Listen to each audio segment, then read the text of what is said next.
The widespread ICE raids in Denver and Aurora didn't find their targets, and the Trump administration blames the local media and community members. The border czar is now threatening prosecutions. When they get a heads up we're coming, it's only a matter of time before our officers are ambushed. We're going to hold those people accountable once we find out what those leaks occurred. This isn't a game. A federal court forks with Elon Musk's ultimatum to federal workers to get on board with his plans or quit. Tens of thousands of Coloradans now have more time to consider the billionaire's fork in the road offer. Checking out the massive and quite weird eagle population on the edge of the metro area. They've adapted to this area and decided, we like the urban life, so they're here. And the Broncos offer to buy helmets for all the high school football teams in Colorado. It came with a catch, and that has some districts saying no. Tonight on Next. This week's big immigration bust was a bust, if you judge it by the Fed's own goals and the results announced today by Fox News Channel. ICE agents said they were going after 100 members of the Venezuelan gang Tren de Aragua in Denver and Aurora yesterday. Now, while the feds refused to tell journalists just how many arrests they made and how many of them were TDA members, the Fox News reporter embedded with agents said they only made 30 arrests, and just one was a TDA member. Fox News and the Trump administration are now blaming local media outlets for the lack of success. It certainly felt like everybody knew this was coming, including the targets and the local media. There were some leaks from local media that tipped off the local activists on the ground, and it made your jobs difficult. We've already identified how this operation got leaked. I'll deal with that today. Immigrant communities in Denver and Aurora have been expecting yesterday's raids ever since Donald Trump campaigned on a promise that he would start his mass deportation here. Many of the properties involved in the raids were also no-brainers. They're linked to CBZ Management, the landlords that made national headlines by claiming takeovers by the Venezuelan gang. And as those raids played out publicly for hours yesterday, community members and activists gathered to heckle agents from afar, shouting legal advice to the people inside apartments as agents went door to door asking people for their papers. Today, Trump's border czar Tom Homan threatened federal prosecutions for people he says are impeding their operations. Now, the feds say they were targeting violent criminals. We continue to ask just how many of the people arrested in Colorado yesterday were violent criminals, as opposed to people who had civil immigration violations and were picked up because they couldn't show papers. Homan suggested today that the lack of success in this week's raids means more non-criminals will be arrested in the future. We go on these operations, the operation got leaked somehow, it makes us less successful. Again, when you leak an operation, it means more bad guys are not being arrested, which means more bad guys are walking the streets. So as we address that, you're going to see the arrests increase. As the aperture opens up beyond criminals, you're going to see more arrests. So let's look more closely now at the Trump administration's claim that this week's ICE raids failed because the local media in Colorado leaked the operation. You may recall that multiple national media outlets reported that these raids were supposed to happen last Thursday. That operation was apparently pushed back after it became widely known ahead of the fact. Our Evan Krugel's along now to explain that when these raids did happen, Evan, federal agents had Fox News along for the ride, and this was a pretty conspicuous parade around town. It was, Kyle. It's worth noting ICE did very little to hide or disguise those operations yesterday. We got multiple calls from community members who saw them staging in a large parking lot in southeast Denver. So we showed up and decided to follow at a distance as they made their way up I-25 to Thornton. It was clear even before sunrise Wednesday that ICE operations were underway. Agents gathered with buses and armored vehicles in high-traffic retail parking lots, including one in southeast Denver, where a photojournalist and I found a convoy and followed it more than 20 miles down I-25 to Thornton, where officers spent another hour prepping an armored vehicle as a cable news channel tagged along for the ride. It didn't take long for people to see them and for activists to show up at the park.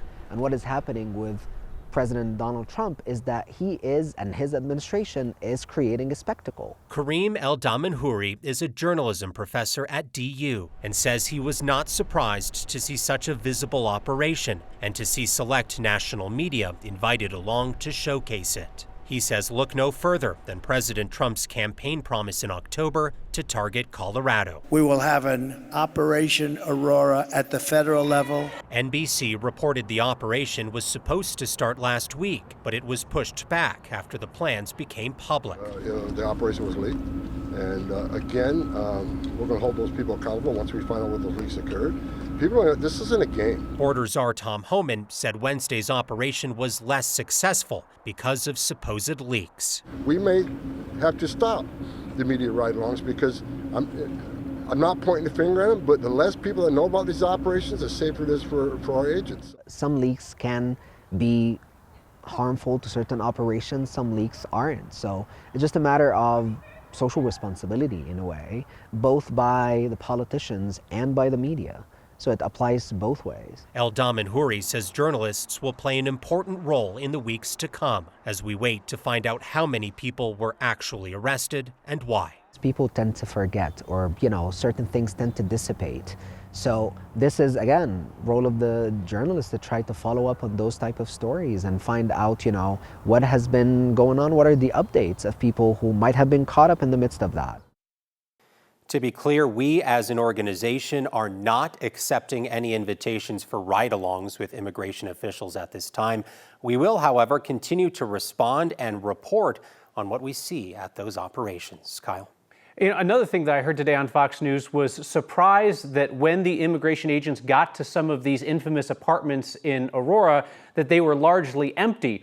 I mean, we've been talking about in the local media for months now that a lot of people have moved out of those problematic apartments. That's been going on for some time. Yeah, the Edge at Lowry, Whispering Pines, these were pretty obvious places for operations to begin. We still don't know why they made their way to Thornton to that mobile home park. You heard Fox News. They had some information from ICE on who they were going after there. We repeatedly pressed ICE for that information today and did not get it, Kyle. That will be a big story here. Who gets information moving forward and when? Yep, because at the end of the day, public wants to know what's going on, right? Yep. That's the end of the story. All right, Evan Krugel, thank you. There's finally been a conviction for the murder of Ma Kang, nearly 3 years after the leader of the immigrant community on East Colfax was killed by a stray bullet. Lou Ray faces life in prison without parole on the murder conviction. Prosecutors say he and 3 others got into a gunfight in New Freedom Park near the Denver-Aurora line in the summer of 2022. Ma Kang was across the street unloading her groceries when she was shot and killed. Ray was convicted of first-degree murder. 2 other suspects pleaded guilty to second-degree murder charges. Last suspect goes on trial later this month. Kang and her family had come to Denver from Myanmar. They opened up a Burmese and Thai restaurant. Kang served on the board of the East Colfax Neighborhood Association. Next, viewers, you may recall, helped to set up a scholarship in her memory. And you have funded that scholarship every year since 2022 through your Word of Thanks microgiving. You've raised more than $60,000 for the Ma Kang Memorial Scholarship, helping refugees and immigrants pay their way through their education as they work toward building a career in our community. 40,000 Coloradans work for the federal government, which means many of them now take their orders from billionaire Elon Musk, whose team sent out an ultimatum to federal employees to get with the program, be loyal, or leave. A court order today gives those federal employees at least the weekend to think over whether to resign. Last week, federal employees got an email offering a deferred resignation effective in September. They just had to respond to the email with the word resign.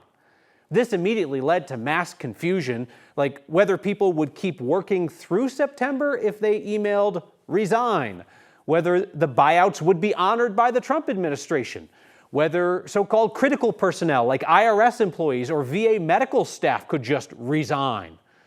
Unions, employment attorneys, Democrats in Congress have warned against accepting this deal via email, while the White House has upped the pressure by warning employees that they could be laid off if they choose to stay. A federal judge today temporarily blocked the resignation plans until there's a court hearing Monday afternoon. A White House spokesperson said 50,000 people had already accepted the resignation offer ahead of the deadline that was to be tonight, about 2.5% of the federal workforce. Trump administration says they want to cut 5 to 10%. Thing that you want to tell other people about. When you see a bald eagle, you can't keep that secret. It's a once-in-a-lifetime sighting, unless you're at Bar Lake in Adams County, in which case it's just called Thursday. Park workers are out talking to people about all those bald eagles. And the Denver Broncos want to give cutting-edge technology in helmets to students across the state. There are some schools unwilling to give up what they would have to give in return. Next. Thousands of King Soopers employees in the Denver metro area did not go to work today, and they won't be there tomorrow. They're on strike, with more stores in southern Colorado set to join the labor action tomorrow. As of today, there are 10,000 employees striking across 77 King Soopers stores. Union workers say they want higher wages and better benefits. King Soopers president denies that there are any unfair labor practices going on. Company says it will hire temporary workers to fill those gaps. Stores are staying open, though many will have to reduce their hours during the strike.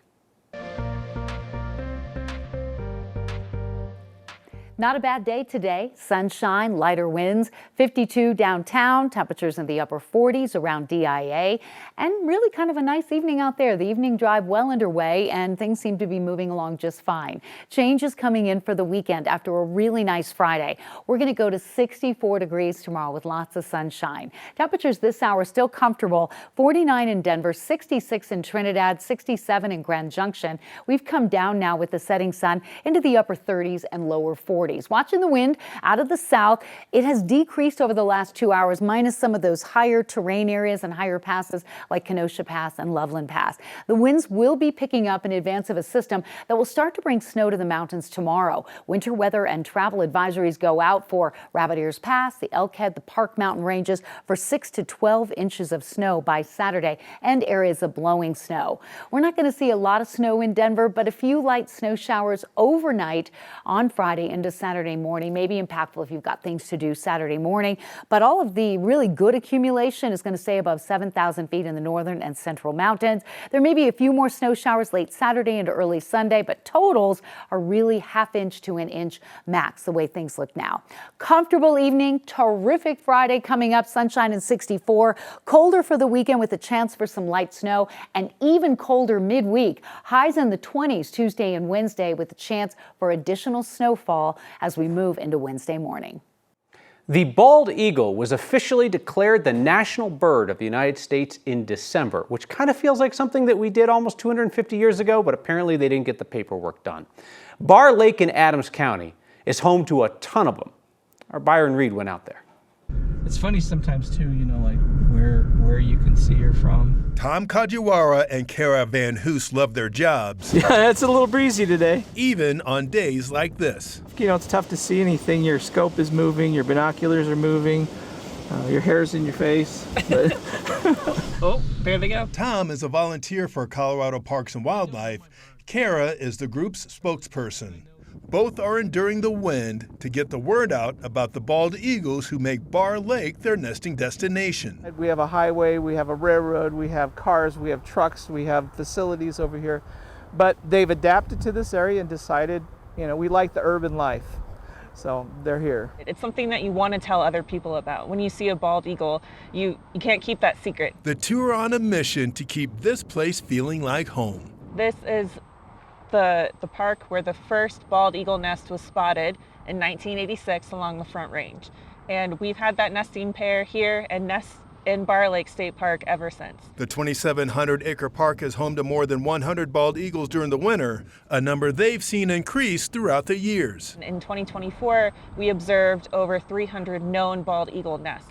So that's just the nesting pairs that have chosen to raise their eaglets in Colorado. This weekend, the park is hosting their 13th annual Bald Eagle Fest to bring in awareness to visitors about their feathered friends. We'll educate you about them, we'll let you see them, hopefully get to see them, maybe do a little fishing or a little eating, or maybe even, who knows, a little mating. CPW has been successful in preserving the bald eagle population by making sure nesting areas are not disturbed. We really want to give those eaglets the best chance to survive, and that's by reducing noise and pollution and really making sure that they have kind of a sacred environment to live. Both Tom and Kara want to keep the bald eagles protected. They're so big, they're so powerful, yet they're so pretty. By being devoted to their jobs, even if it means getting a new hairdo. Just to be outside and, you know, get to see everything that we get to see, it's well worth a little wind. For Next,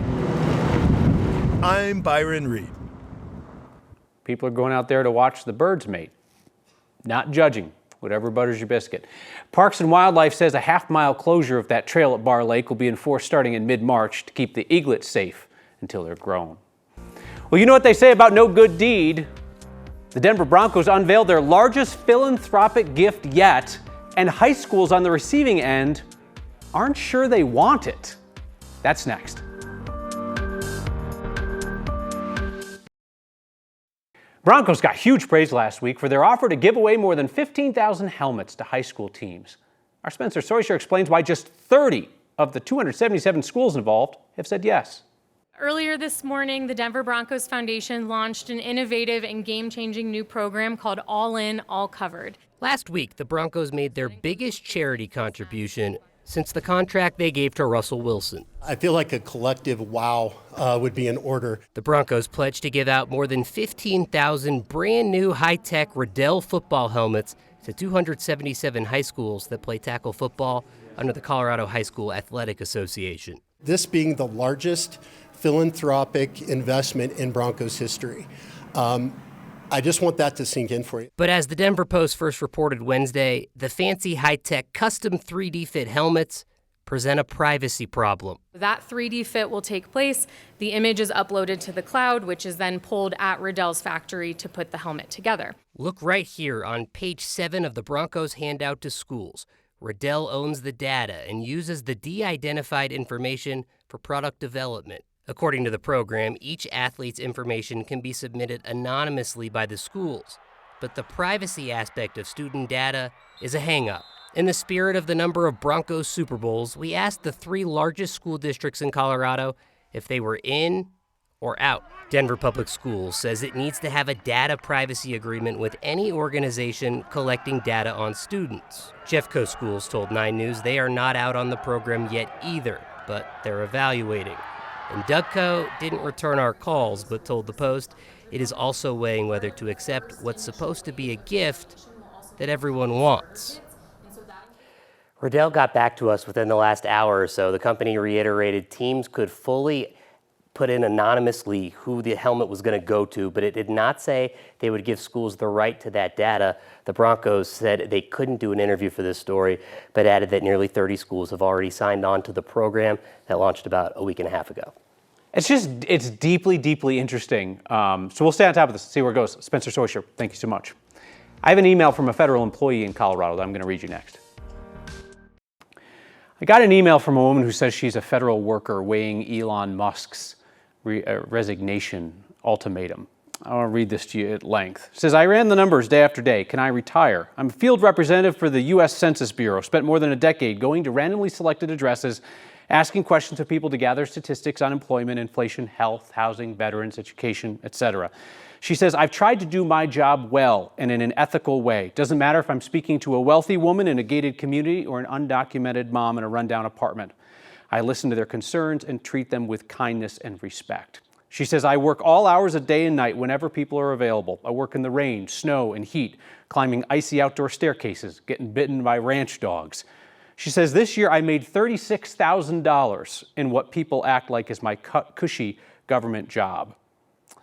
She says that she has put all of her kids through college without debt, and they are now giving back to this country. And she writes, I would say taxpayers got their money's worth. And she closes, I don't know what I'm going to do.